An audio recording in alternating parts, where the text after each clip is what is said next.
तो आपको ये जानकारी हो गई होगी कल ही इसको लेकर के मानव संसाधन विकास मंत्रालय, जो कि अब हो गया शिक्षा मंत्रालय, उसके द्वारा नई शिक्षा नीति जारी की गई है।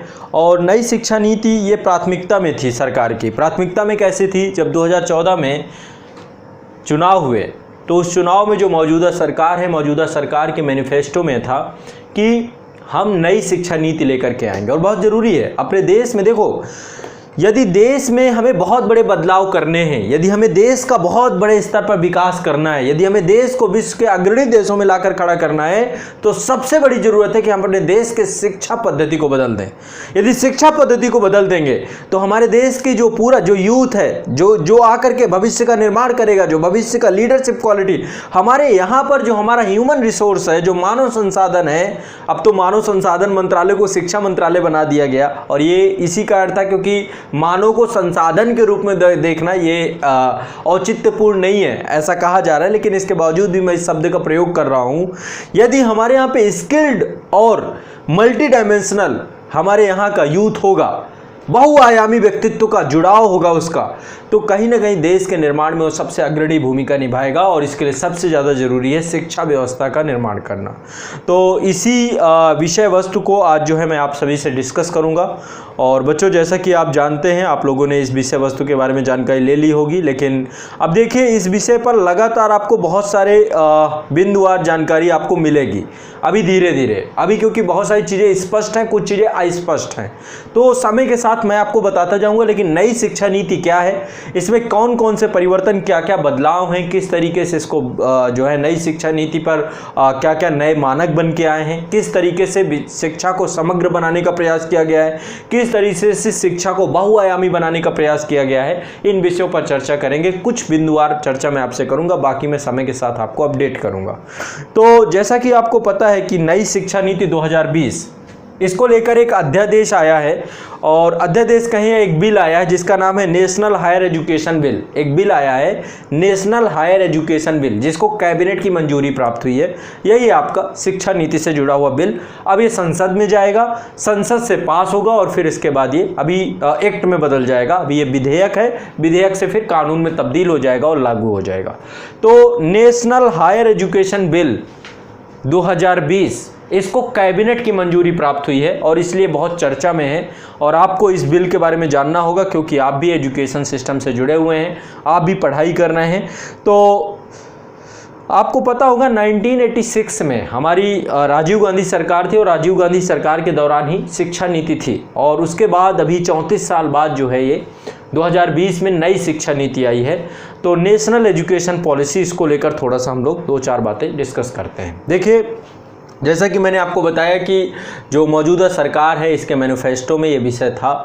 ये सरकार चाहती थी कि हम एक नई शिक्षा नीति लाएंगे, और चूंकि देश में समय के साथ जो परिवर्तन हो रहे हैं वैश्विक तौर पे, और उस आधार पे शिक्षा को बहुआयामी बनाना बहुत अनिवार्य है। तो ऐसी स्थिति में 2015 में पूर्व कैबिनेट सचिव थे जिनका नाम था TSR सुब्रमण्यम। TSR सुब्रमण्यम की अध्यक्षता में 5 सदस्यीय कमेटी बनाई गई थी। पहली कमेटी कब बनाई गई? 2015 में। काम क्या था? नई शिक्षा नीति को लेकर के एक मसौदा बनाना, न्यू एजुकेशन पॉलिसी को लेकर के रिकमेंडेशन देना। तो 2015 में पूर्व कैबिनेट सचिव हैं जिनका नाम है TSR सुब्रमण्यम। आपको पता होना चाहिए, जानकारी होनी चाहिए।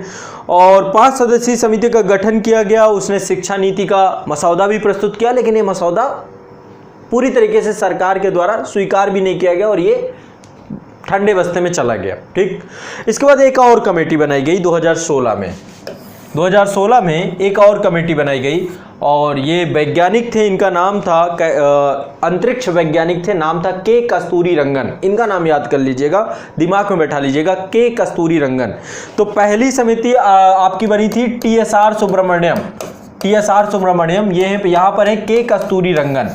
के कस्तूरी रंगन की अध्यक्षता में 2016 में एक कमेटी बनाई गई और इसके द्वारा भी जो है 31 मई 2019 को डॉक्टर कस्तूरी रंगन समिति के द्वारा जो मसौदा बनाया गया उसको सरकार के समक्ष प्रस्तुत कर दिया गया 31 मई 2019 को। ठीक है, और तब अब उसको लेकर के आज की डेट मतलब कल 4 बजे 29 जुलाई 2020 को जो है कैबिनेट की मंजूरी प्राप्त हुई और उसको लेकर के पूरी विवेचना दी गई जो हमारे इस समय शिक्षा मंत्री हैं और जो शिक्षा को लेकर के सचिव हैं। ठीक है, अब क्या क्या चीज़ें दी गई इस चीज़ को समझना है, क्या क्या बातें हुई, क्या क्या चीज़ें बदली गई हैं, क्या क्या चीज़ें होनी हैं, इसको लेकर क्या जुड़ाव हैं। तो पहले 2 कमेटी हैं, दोनों कमेटी के बारे में आपको जानकारी होनी चाहिए। पहली कमेटी 2015 में बनाई गई थी जिसकी जो रिकमेंडेशन थी उनको स्वीकार नहीं किया गया था। कौन थे इसके सचिव? TSR सुब्रमण्यम, इनका नाम याद होना चाहिए। TSR सुब्रमण्यम पूर्व कैबिनेट सचिव थे और दूसरे थे K कस्तूरीरंगन, अंतरिक्ष वैज्ञानिक थे। इन दोनों की अध्यक्षता पे ये 2 कमेटी आपके दिमाग में बैठी होनी चाहिए। अब बात है कि जो कैबिनेट मंजूरी मिली है नेशनल हायर एजुकेशन बिल को, इसमें क्या क्या बिंदु हैं, क्या क्या पॉइंट हैं, आप कुछ पॉइंट लिख सकते हैं। और सबसे पहली बात, मानव संसाधन विकास मंत्रालय, इसका नाम बदल के शिक्षा मंत्रालय कर दिया गया, दिमाग में बैठा लीजिएगा। एजुकेशन मिनिस्ट्री, अब देखिए अभी इसको लेकर बड़ा क्रिटिसाइज भी किया जा रहा है कि आप नाम ही बदल रहे हैं, आप पहले योजना आयोग को नीति आयोग कर दिए, कुछ बदला नहीं उसके बाद, है ना, तो नाम बदलने से चीज़ें हो जाएंगी क्या, है ना। तो मंत्रालयों के नाम बदले जा रहे हैं, नाम बदलने से क्या होगा क्या नहीं होगा ये एक अलग डिबेट की विषय वस्तु होगी, इस पे मैं नहीं जाऊंगा, इस पे कभी फिर हमारी चर्चा होगी। लेकिन बात यह है कि जो ये पूरा बिल लाया गया है, इस बिल में क्या क्या परिवर्तन किए गए हैं। तो पहला परिवर्तन किया गया है, मानव संसाधन विकास मंत्रालय का नाम क्या कर दिया गया है, अब इसे शिक्षा मंत्रालय के नाम से जाना जाएगा। क्या बहुत स्पष्ट है, अब तो बहुत क्लियर हो गया, शिक्षा मंत्रालय है ना, यानी कि पढ़ाई से जुड़ा हुआ मंत्रालय है। इसमें अब क्या है, इसमें एक नया तरीका, शिक्षा नीति में जो सबसे इंपॉर्टेंट चीज है, इसमें बेसिक एजुकेशन से लेकर हायर एजुकेशन सभी को ध्यान में रखा गया है।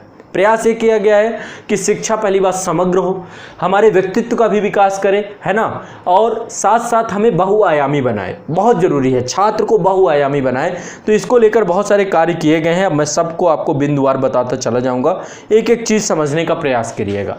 आप जब अभी तक बहुत सारे छात्र हैं जो पढ़ रहे थे, हम लोग 10+2 का फॉर्मेट देखते थे, ये फॉर्मेट अब खत्म कर दिया गया है। 10+2 फॉर्मेट की जगह पे अब एक नया फॉर्मेट लाया गया है जिसको बोलते हैं 5+3+3+4 फॉर्मेट। एक ये नया फॉर्मेट है ना। अब आपको पता है कि जब बच्चा स्कूल जाना प्रारंभ करता है तो पहले pre primary 3 plus class first plus class second, आपका ये जो है 5 साल की अवधि यही होती है। सेकंड तक आने में बच्चे को 5 साल की अवधि लगती है ना। पहले आप देखते हैं KG है, फिर UKG है, फिर इसके बाद LKG है। तो ये पूरा का पूरा सिस्टम एक बनाया गया। इसके बाद क्लास फर्स्ट पे बच्चा आता है। ठीक है, तो मैं आपको एक बार दिखाना चाहूँगा जो भी महत्वपूर्ण बिंदु हैं, एक बार इनको समझते जाइए, फिर कुछ चीज़ें मैं आपको बताता भी जाऊँगा। ठीक है बच्चों, चलिए। तो सबसे पहली चीज़ क्या है इसमें, सबसे पहले क्या है इसमें, मानव संसाधन विकास मंत्रालय के द्वारा जो है ये मसौदा पूरा का पूरा बनाना था। तो इसमें सबसे पहली चीज़ है ये आपका पहला 10+2 को फॉर्मेट को पूरी तरीके से ख़त्म कर दिया गया है और ये एक नया फॉर्मेट आया है जिसमें से पहला है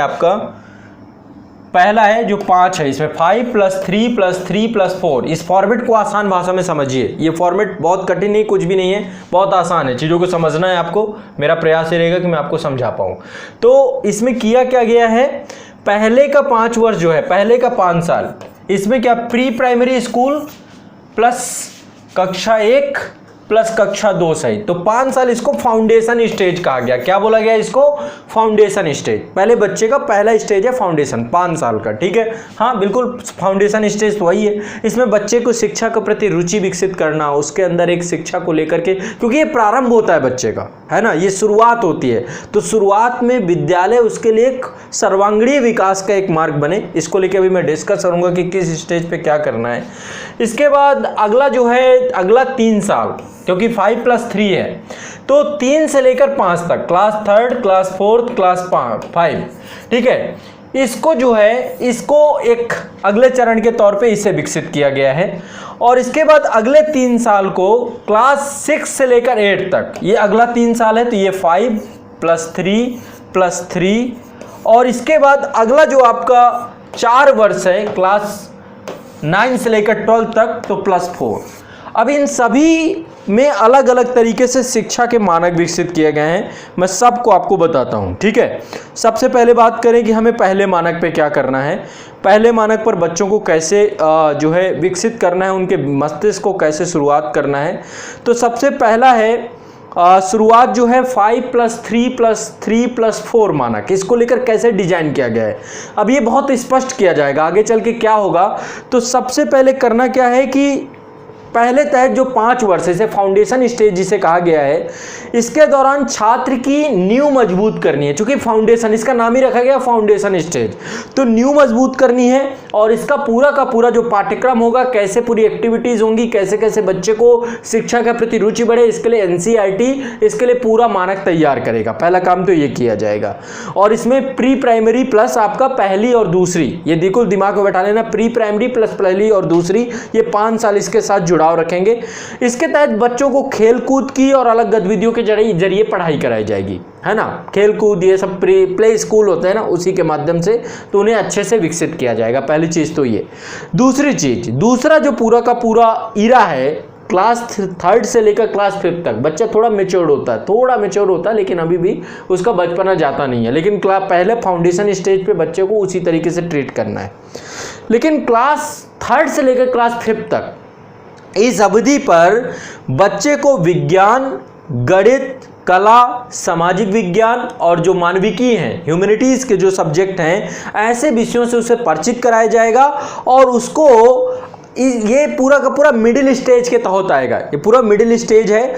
और इसके बाद जो है बच्चा जो है क्लास 6 से 8 तक जाएगा, तो एक नए स्टेज में प्रवेश करेगा। और नए स्टेज में बच्चे को बहुत सारी चीजें होंगी। सच में आपको बड़ा इस चीज को लेकर देखेंगे तो बड़ी आदर्शात्मक स्थिति दिखेगी कि क्लास 6 के बाद बच्चा जो है कंप्यूटर कोडिंग तक सीख सकता है। ऐसा भी प्रावधान पूरा देखेंगे बिल में, जो प्रारूप है आगे मैं अभी चर्चा करूंगा।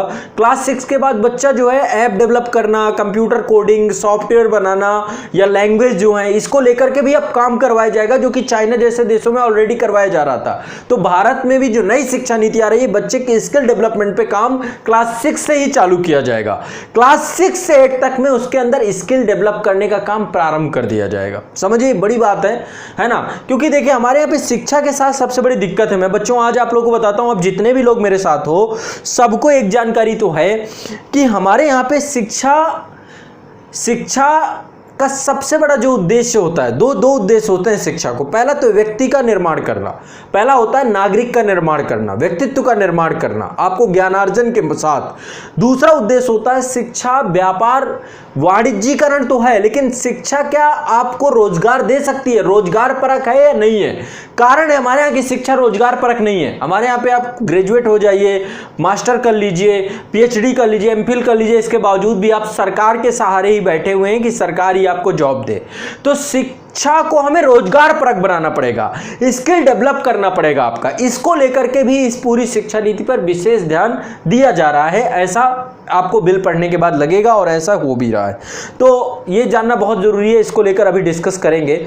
इसके बाद क्लास जब 9 से 12th में आएंगे, इस स्टेज में आएंगे, इस स्टेज में छात्रों को विषयों के प्रति गहरी समझ विकसित करने का प्रयास किया जाएगा। छात्रों की जो एनालिटिकल पावर है, विश्लेषणात्मक क्षमता है, उस पर काम करने का प्रयास किया जाएगा। और जीवन में उनको क्या अपने लक्ष्य निर्धारित करने, इस विषय पर भी विशेष तौर पे प्रयास किया जाएगा कि आप अपने आने वाले समय में अपने जीवन में, क्योंकि यहीं से आपका कैरियर स्टेज भी चालू हो जाता है, यहीं से आपका कैरियर का भी प्रारंभ हो जाता है। आप अपने कैरियर के बारे में यहीं से सोचना शुरू कर देते हैं।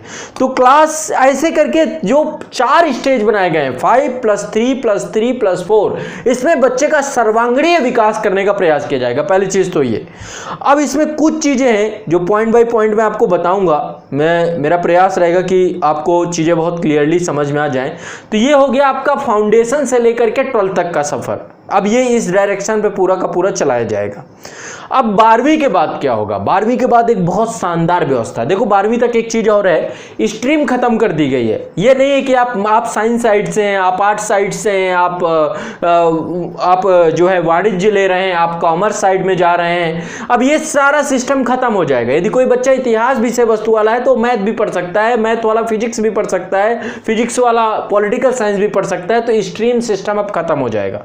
जिस बच्चे को जो रुचि हो, कई सब्जेक्टों के पूल बनाए जाएंगे, मल्टीपल पूल बनाए जाएंगे, कई सब्जेक्टों को एक साथ एक पूल पे रखा जाएगा। उस सब्जेक्ट में फिजिक्स और इतिहास, पॉलिटिकल साइंस, ये सब हो सकते हैं। अब ये क्या होगा आगे चल के परिभाषित होगा, आप उनमें से कोई भी सब्जेक्ट उठा सकते हैं। ये नहीं होगा कि भाई पीसीएम ही करेंगे आप, ये नहीं होगा। आपकी जो रुचि है अपने रुचि के अनुसार पढ़िए, ये एक सबसे बड़ी चीज इसमें निकल के आ रही है। तो आर्ट साइड, साइंस साइड का जो पूरा क्राइटेरिया था, जो डिवीजन था, ये खत्म हो जाएगा। आपको मैथ पढ़नी है, इतिहास पढ़नी है, दोनों पढ़ सकते हैं। तो एक सबसे बड़ी चीज़ तो ये। अब ये जब आप 12th कर लेंगे, 12th के बाद एक बहुत ही मुझे सबसे प्रभावी यही लगा, जो इसमें सबसे शानदार कोई बात है, और मैं सचिव साहब को सुन रहा था तो उन्होंने भी यही बात कही कि इसका जो सबसे बेहतरीन वो है आपका, इसको बोलते हैं मल्टीपल एंट्री और एग्जिट सिस्टम, है ना। बहुस्तरीय प्रवेश और निकासी प्रणाली, ये जो विकसित की गई है, बहुस्तरीय प्रवेश और निकासी प्रणाली। आप देख सकते हैं इसमें पूरा का पूरा जो पूरा फॉर्मेट बनाया गया है, इस फॉर्मेट में, हाँ ये है आपका बहुस्तरीय प्रवेश और निकासी प्रणाली, और एक पूरा का पूरा सिस्टम है। आगे चलेंगे, इसको क्रेडिट ट्रांसफर भी कहते हैं, और क्रेडिट सिस्टम एक बनाया गया है आपकी शिक्षा को लेकर के।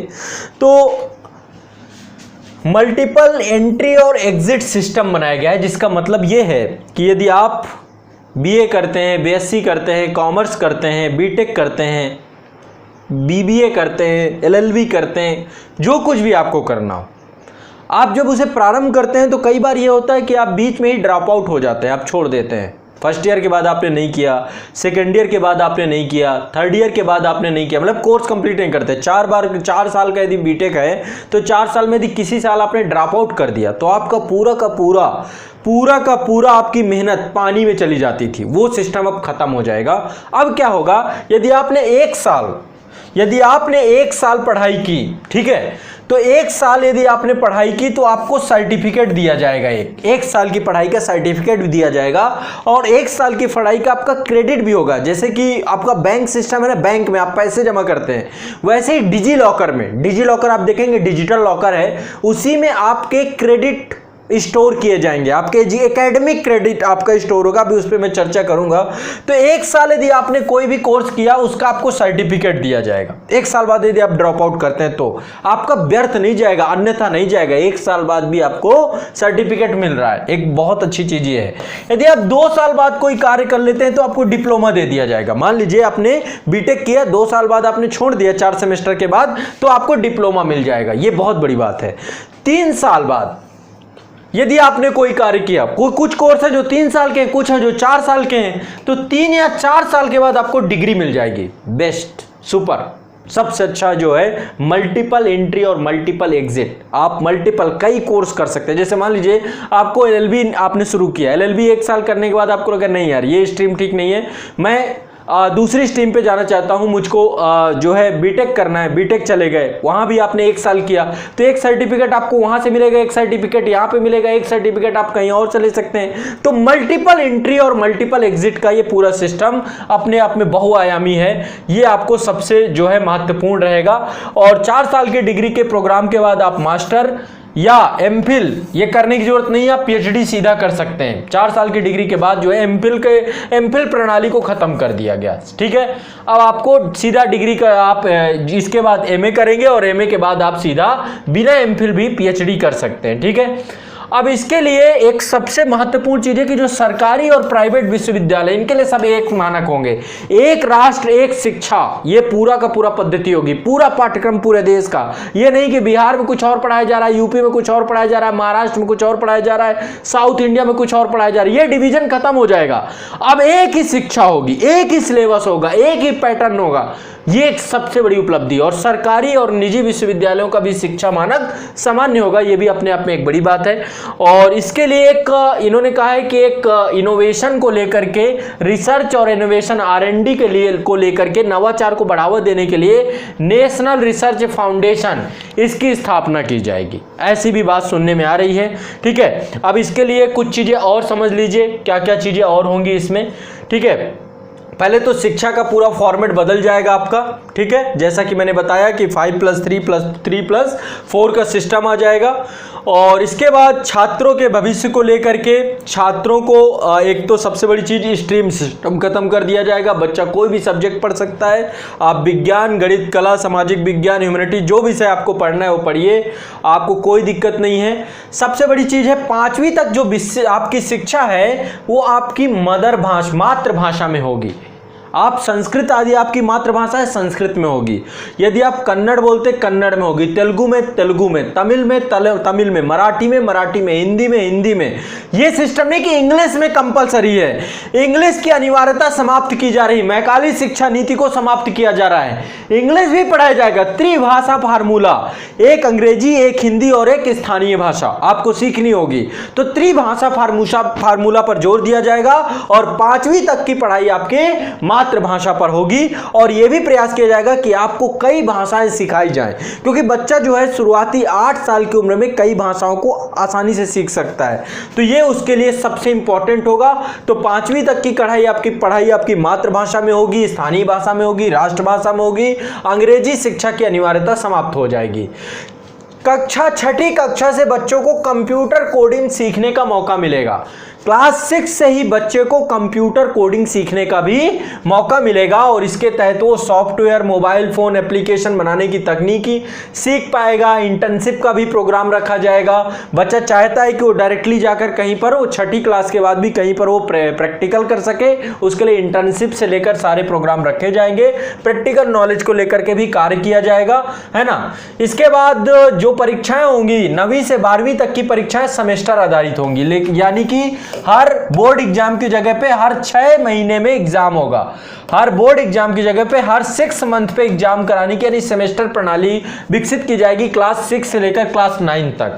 ये भी आप ध्यान रखिएगा, क्लास 6 से लेकर क्लास 9 तक सेमेस्टर प्रणाली होगी।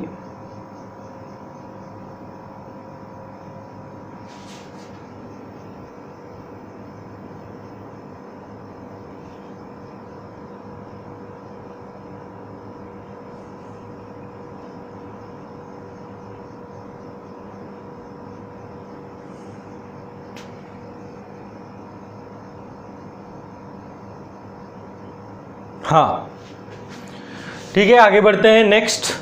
और जो भी पॉइंट है मैं सारे पॉइंट आपको बता दूंगा, ठीक है। बोर्ड परीक्षाओं को आसान बनाया जाएगा, यह भी प्रयास किया जाएगा। इसमें छात्रों की क्षमता पर ज्यादा ध्यान दिया जाएगा। प्रयास ये किया जाएगा ट्यूशन और कोचिंग क्लास, ये जो रट्टा लगवाने की समस्या है इसको समाप्त किया जाए और बच्चे को उसकी पसंद में, उसकी भाषा में आसानी से वो परीक्षा दे सके और परीक्षा को वो अपने हिसाब से विकसित कर सके, ठीक है। रिपोर्ट कार्ड में जितने भी शिक्षा के अतिरिक्त जो बहुत सारी गतिविधियां, उनके भी अंक जुड़ेंगे, है ना। आपकी मानसिक क्षमताओं को, छात्र की मानसिक क्षमताओं को बढ़ाने का प्रयास किया जाएगा। अतिरिक्त बहुत सारी गतिविधियां हैं जिसके साथ छात्रों को जोड़ा जाएगा। एक तरीके से समझिए कि मल्टी डायमेंशनल अप्रोच या 360 डिग्री जो असेसमेंट होगा आपका, यानी कि आपको सिर्फ और सिर्फ किताबी कीड़ा नहीं बनाया जाएगा, आपके अंदर बहुआयामी। तो देखने में, सुनने में तो बड़ा अच्छा लग रहा है। अब बस प्रयास ये है कि हमारे स्कूल के शिक्षक, हमारे स्कूलों को भी उसी क्षमता पर, जिनको इसे विकसित कराना है वो भी उसी क्षमता के हैं या नहीं, ये बहुत बड़ी चीज होगी, ठीक है। इसके बाद एक कॉमन एप्टीट्यूड टेस्ट होगा, है ना। तो कॉलेज में पढ़ाई करने वाले छात्र जितने भी है, इसका मतलब ये है कि बहुत बार ये होता है कि आपका परसेंटेज बहुत कम आता है। कॉमन एप्टीट्यूड टेस्ट का प्रयास ये किया जा रहा है, कई बार परसेंटेज बहुत कम आता है। तो ऐसी स्थिति में जो यूनिवर्सिटियां हैं सभी एनटीए के माध्यम से, नेशनल टेस्ट एजेंसी बनाई गई है, एनटीए के माध्यम से क्या करेंगी, ये सभी जितनी भी एनटीए के माध्यम से ये अपने टेस्ट लेंगी, उसके जो आपके अंक होंगे उन अंकों को भी जोड़ दिया जाएगा, उन अंकों को भी इसमें जोड़ दिया जाएगा, ठीक है। इसके अलावा नेक्स्ट, आपको पढ़ाई छोड़ने के बाद भी सर्टिफिकेट मिलेगा, जैसा कि मैंने आपको बताया। इसके अलावा आपके एकेडमिक बैंक ऑफ क्रेडिट बनाया जाएगा, एकेडमिक बैंक ऑफ क्रेडिट बनाया जाएगा, जिसके माध्यम से आप जो भी कोर्स करेंगे, यदि आप उसको बीच में भी छोड़ते हैं, कुछ भी करते हैं, तो उसके माध्यम से आपको डिजी लॉकर में आपके पूरे के पूरे जितने भी पॉइंट होंगे, जो भी क्रेडिट होंगे, उसी के अंदर रहेंगे और आप उसका लाभ आपको मिलेगा। जब भी आप जॉब के लिए जाएंगे, कहीं भी जाएंगे, तो एकेडमिक बैंक ऑफ क्रेडिट से आपका, ठीक है। और इसमें किसी भी स्थानीय स्थानीय भाषा में आपकी पढ़ाई को लेकर के। इसके बाद जितना भी हायर एजुकेशन है उसको लेकर के भी पूरे बदलाव होंगे। स्कूल कॉलेजों की फीस पर मनमानी फीस पर रोक लगेगी। और इसके अलावा मानव संसाधन विकास मंत्रालय का नाम बदलकर इसका नाम क्या कर दिया गया है, इसका नाम शिक्षा मंत्रालय कर दिया गया है। अब कुछ पॉइंट और हैं यहाँ पर, वो भी मैं आपको यहाँ पर डिस्कस कर देता हूँ, बता देता हूँ, ठीक है। हाँ, यहाँ पर जो कुछ महत्वपूर्ण पॉइंट ये है, सबसे पहला है 5वीं तक पढ़ाई के लिए मातृभाषा या स्थानीय भाषा के जरिए कराई जाएगी। 6ठी के बाद से वेकेशनल एजुकेशन की शुरुआत की जाएगी, यानी यहाँ से आप जो है कोई भी किसी भी तरीके का स्किल आपका चालू करवाया जाएगा ताकि आप शुरुआत से ही एक स्किल आपके अंदर रहे। इसके अलावा यूनिवर्सिटी और उच्च शिक्षण संस्थाओं में कॉमन एंट्रेंस एग्जाम होगा, जैसा कि मैंने आपको बताया। इसके लिए NTA एक संस्था बनाई गई, नेशनल टेस्ट एजेंसी, उसके द्वारा लिया जाएगा। इसके अलावा एक और सबसे इंपॉर्टेंट चीज़ है, अभी बहुत सारे रेगुलेटरी बॉडी हैं जो शिक्षण क्षेत्र में कई जगह पे UGC है या फिर अन्य बहुत सारी बॉडी हैं, तो सभी को समाप्त करके एक सिंगल रेगुलेटर बना दिया जाएगा, एक सिंगल एकल नियामक संस्था बनाई जाएगी। हाँ, ये चीज ध्यान रखिएगा, लीगल और मेडिकल कॉलेजों को छोड़ करके सभी उच्चतर संस्थानों का संचालन एकल नियामक के द्वारा किया जाएगा, सिंगल रेगुलेटर के द्वारा किया जाएगा। इसके अलावा MPhil कोर्सेज को खत्म किया जाएगा, आप बिना MPhil के भी PhD कर सकते हैं। इसके अलावा सभी सरकारी और निजी उच्चतर संस्थानों के लिए एक ही मानदंड होंगे, मैंने आपको बता दिया। बोर्ड परीक्षाओं में रटने की जगह ज्ञान के आधार पर पूरा का पूरा संस्थान विकसित किया जाएगा। संस्थानों को ओपन डिस्टेंस लर्निंग और ऑनलाइन कार्यक्रम चलाने का भी विकल्प दिया जाएगा, जैसा कि आप देख रहे हैं इस समय डिजिटल भी किया जाएगा संस्थानों को। और इसके अलावा हर छात्र की क्षमताओं को बढ़ाने का प्राथमिकता दी जाएगी। छात्रों के लिए कला और विज्ञान के बीच कोई कठिनाई और अलगाव नहीं होगा, यानी स्ट्रीम प्रणाली खत्म हो जाएगी, अब कोई किसी स्ट्रीम का छात्र नहीं रह जाएगा। शिक्षकों के साथ साथ अभिभावकों को भी जागरूक करने का प्रयास किया जाएगा। वैचारिक समझ पर जोर होगा, रचनात्मकता और बच्चों की सोच को बढ़ावा देने में प्रयास किया जाएगा। साथ साथ इथिकल वैल्यू, आपके कॉन्स्टिट्यूशनल वैल्यू पाठ्यक्रम का प्रमुख हिस्सा होंगे, यानी कि इथिक्स, नैतिकता की शिक्षा प्रारंभ से ही देनी प्रारंभ की जाएगी ताकि बच्चा आगे चल के राष्ट्र निर्माण में भावी भूमिका अदा कर सके। तो सुनने में ये बिंदु बड़े अच्छे लग रहे होंगे। जो आने वाले समय में नई शिक्षा नीति है, इसको लेकर के अभी जो नए बहुत सारे विषय वस्तु हैं जो स्पष्ट होंगे, सरकार के जितने भी इसको लेकर अभी विषय वस्तु आएंगी, मैं सभी आपको बताऊंगा। जो महत्वपूर्ण इसमें परिवर्तन हुए हैं, 2 परिवर्तन आपको याद रखिएगा। 10+2 को समाप्त करके क्या बना दिया गया है, 5+3+3+4, इसे ध्यान रखना है। त्रिभाषा फार्मूला है, स्थानीय भाषा को महत्व दिया जाएगा। और सबसे महत्वपूर्ण चीज क्या है, मल्टीपल एंट्री और एग्जिट सिस्टम, यानी कोई भी कभी भी कोई कोर्स समाप्त करता है तो उसको सर्टिफिकेट, डिप्लोमा या डिग्री के माध्यम से उसकी शिक्षा को पूरी तरीके से संरक्षित किया जाएगा, उसे समाप्त नहीं किया जाएगा। इतनी चीजें आपको अपने दिमाग में रखनी है। इसके बाद आगे जो कुछ भी होगा मैं अभी आपको बताता जाऊंगा, ठीक है। सिंगल रेगुलेटर बॉडी बनाई जाएगी। रेगुलेशन जो है अब ये नहीं रहेगा कि कई संस्थाओं के द्वारा कराया जा रहा है, सभी को खत्म करके एक रेगुलेटरी बॉडी। अब ये क्या होगी, कैसे होगी, इसको भी देखेंगे, है ना। इसके बाद अभी जब ये बिल अभी संसद में जाएगा, वहाँ पे चर्चा का विषय बनेगा, इसके बाद ये पास होगा तो देखते हैं इस पे क्या क्या चीज़ें होंगी। तो ये सब आपको ध्यान में रखना है और इससे प्रश्न भी पूछे जाएंगे। इसको लेकर के आपको एक पूरा का पूरा जो ऐतिहासिक क्रम है, नई शिक्षा नीति, यानी कि प्रारंभ से लेकर भारत की जो शिक्षा नीति है उसको लेकर के भी हमें डिस्कस करना पड़ेगा। इसकी ज़रूरत क्यों है, क्यों इसे जो है लागू करना अनिवार्य है और इसमें क्या सुधार हो सकते हैं, सुझाव क्या हो सकते हैं। लगभग 2 साल तक लगातार सुझाव लिए गए हैं सरकार के द्वारा, उसके बाद ये पूरी शिक्षा नीति आई है, ठीक है। तो चलिए अब मैं चर्चा करूंगा आपके विषय वस्तु के बारे में। इसको लेकर आपको कोई भी प्रश्न हो तो आप मुझसे कमेंट सेक्शन में पूछ सकते हैं।